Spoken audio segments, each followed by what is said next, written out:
YouTube? Happy 2345 back once again, and today in this video I'll be sharing with you my favorite picks out of the early props PrizePicks has given us for tomorrow's slate of games, Saturday, November 12th, which I guess you could call it today because it is 3 a.m. Keep in mind though, while you're watching this video, more props will be added on later, but these are just my personal picks that I'm looking at making for the earliest set of props that PrizePicks has given us. Also keep in mind that I will be putting personal bets on all of these picks that I'm telling you about, and you will be able to see my exact bets in my video I post tomorrow morning. But do also keep in mind that those bets I'm posting are not for you to copy. They're just more me showing you that I'm putting money into what I'm preaching here, or putting my money where my mouth is, as they would say. Not for you to copy. You should look at each individual prop I'm giving and decide on your own whether you like that specific prop. And if I influence you in some way and lean you into that, that should be me leading you into that one thing, not you just straight up copying my exact philosophy. That will never work, because you should have to know a little bit of it on your own and implement your own strategy, because on any given day, strategy and the way you place the people can be more important than actually picking good picks.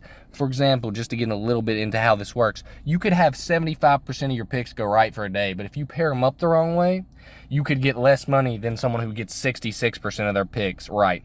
But without any further ado, I just wanted to explain all that for any of y'all new out here. If you like daily PrizePicks videos early so you can watch them before anyone else has posted them, follow this channel. I post videos every night that PrizePicks has early picks up. I'm very new to this, but I am getting a new microphone soon and all that good jazz.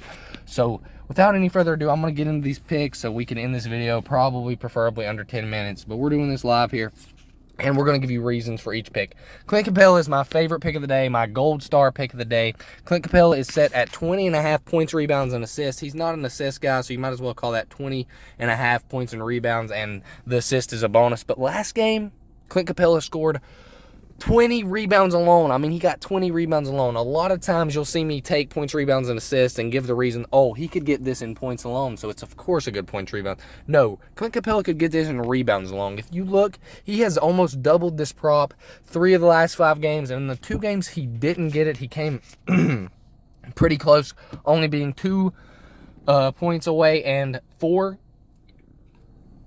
playing a Philly team with Joel Embiid. Clint Capella is going to have to play a lot of minutes to guard him, so I really do like this pick of Clint Capella, and it is my #1 play of the day. But let's go ahead and get into my second play. Tobias Harris over 15.5 points.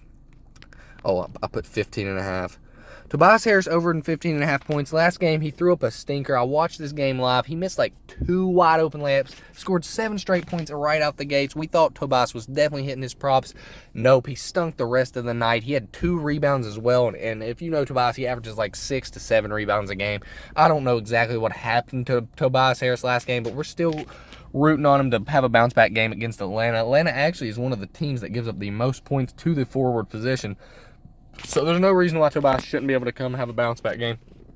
The whole Philadelphia 76ers team looked bad last game. Maxey looked bad too, but we have a prop on him later too that will be taken. But let's go get into our third pick of the day. It's going to be Alperen Sengun, so we're going to type in A just to get to it a little bit faster. Alperen Sengun's over in points. Last game, Alperen Sengun had 17 points in the first half, and then he did not score any of the rest of the game. But if you look at this prop, he has hit it 4 out of 4 times the last 4 games, and the game before that, he missed it only by 2 points. So it's looking very possible that Alperen Sengun could score a 15.5 points against this New Orleans Pelicans team that I think they will play very close and have a good battle with. I think New Orleans is a great team. I just think that the Houston match up against them well and will play pretty well against them. And I do like Sengun a lot in that game for 15.5. I think his points are a little bit low. But next up, without any further ado, we're going to go get into Jared Vanderbilt, 7.5 rebounds. He has not hit this prop once in the last 5 games. And I would venture to guess that he has not hit this prop very much this year at all, because Rudy Gobert and Towns are snagging up all the rebounds and most of the minutes as well at that center position and big man position. So let's get into the next pick. I think y'all realize why I picked that. I mean, if a guy hasn't done it in 5 games, It's not a guarantee, nothing is, but it is a pretty fair bet. But next up, let's get into one of my favorite players in the league, Paul George. Underrated as heck. He's hit this in 4 of the last 5 games, missed it by only 1 point, so 1 free throw, and he would have hit it against Cleveland. Cleveland's a much better defense than Brooklyn. And honestly, if you look down at this list, not many of these teams can really say that they're a worse defense than Brooklyn. Not many teams in the whole league can say that they're a worse defense than Brooklyn. And Paul George has been on a tear lately. He's shooting amazingly. He's going to get his 3-point attempts up against Brooklyn. Brooklyn's offense should be able to keep the game close. So I'm definitely taking the over in Paul George points here in this slate of games. So let's get into the next pick. Jordan Clarkson over in points. We're definitely taking Jordan Clarkson's over in points at 19.5 because of the reason that Jordan Clarkson plays for the Utah Jazz, and Jordan Clarkson and Lauri Markkanen are their 2 best scorers. So even though their talent level ain't the same, you can expect them to put up similar numbers on any given night as a 1-2 punch option. But 19.5 is not a very high number for a number 1 scoring option on a team on any given night. So I like Jordan Clarkson's point, but for that same reason that we were just talking, I'm going to pair him with Lauri Markkanen's points because I do believe both can hit, because as you can see, Lauri has hit it in 3 out of the last 5, so that means out of 3 of the last 5 games they have both hit. But on the off chance that one of them doesn't hit, whether that be Jordan or Lauri, I think the other one will definitely be the one to pick up the slack on the team and score their points, unless they, of course, get blown out, which is always a risk any game. It's always a risk placing bets. Always do so at your own risk. Next up, we're going to get into Spencer Dinwiddie. Points, rebounds, and assists. Really like Spencer. Spencer's been playing like a beast since Christian Wood went out. And the thing that people don't realize and might say is, what? Wood's a power forward that comes off the bench. Spencer Dinwiddie's a starting point guard. How is him being out effective? Spencer Dinwiddie's a starting point guard, yes. But Spencer Dinwiddie was 3rd in the team on usage rate, and Wood was 2nd.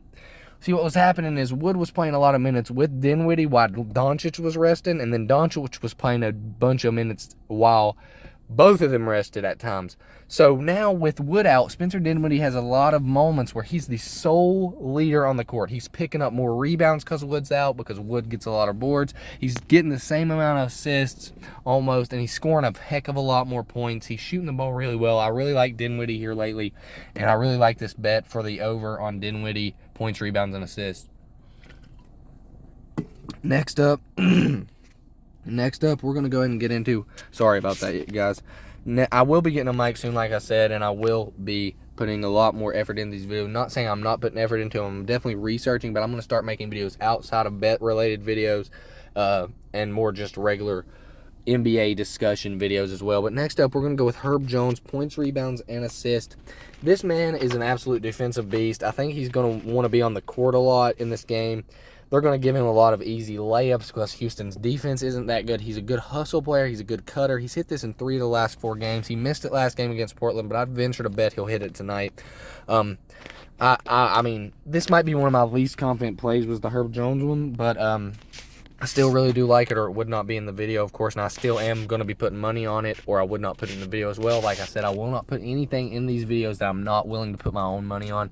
Next up, we got Brandon Ingram's 1.5 3-point made. As you can see, he's hit this in 4 of the last 5 games. I feel like he should be putting up plenty of shots to hit this. It's just whether or not he's having an average shooting night, in which case he will hit this, or if he's having a below average or a bad shooting night. But if he's having a good or an average shooting night, he's hitting that prompt 10 times out of 10 because he's getting the attempts. But next up, we got Clint Capella. My bad, we already went over Capella. I had him on the bottom of my list, but he was my favorite play, so I moved him to the top for the video. Once again, I want to reiterate that Clint Capella prop probably won't be up by the time it is late in the morning, like 7 a.m., but it will be up for like the next 4 hours. So if you watch it by then, go take that one for sure. I won't often tell you for sure take a prop, but that one I would for sure take. But also, of course, if you do not like that prop, go ahead and comment down below and tell me why you don't like that Clint Capella prop for whatever reason. Also, comment any props you're liking so far, and also any props that you want advice on that I do not talk about in these videos. Go ahead and comment.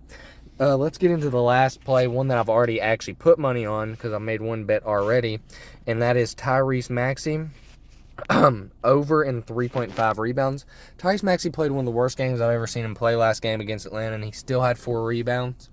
Atlanta shoots a lot of jump shots, so there's going to be long rebounds, so guard can get them. Tyrese Maxey's fast as heck. He's hit this in only 2 of the last 5 games, but if you'll look, since James Harden's went out, he's hit it in both games. James Harden's rebounds are not there on the board anymore, so I really do like Tyrese Maxey's over in rebounds, and that's going to be the last play of the game. But before I end it out, I want to do a little outro here. So I want to thank all my recent subscribers. Also, I want to tell y'all, just go ahead and comment down below and keep the community growing. Also, press subscribe if you want to keep seeing all my videos, even whenever I don't post them early, because